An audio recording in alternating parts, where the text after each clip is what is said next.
তো দেখো বন্ধুরা, অনেকদিন পর আবার দেখো রান্না করছি জাপানি পুঁটি মাছ দিয়ে। আর দেখো এটা কি বলতো, এটা হচ্ছে ধানিয়া মরিচ, তো আমরা ধান্না লঙ্কা বলি। ধান্না লঙ্কা দিয়ে আর হচ্ছে জাপানি পুঁটি মাছ দিয়ে ঝোল করব। তোমরা কারা কারা খেতে চাও চলে আসো। তো টাটা। দেখো কত বড় মাছ, মাছের সাইজটা শুধু দেখো। বৃষ্টির জন্য অনেক দিন চুলার মধ্যে রান্না হয়নি, দেখো তবুও চুলাটা ভিজা, ধোয়া ধোয়া রান্না করছি। তো আজকে ভাবলাম চুলায় রান্না করব, চুলায় রান্না করলে সবজিটা দারুণ টেস্ট হয়।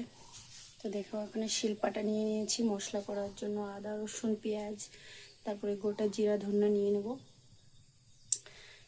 তো রান্না করে তোমাদেরকে দেখাচ্ছি। দেখো মাছটা কি সুন্দর তেল হয়েছে মাছটার মধ্যে।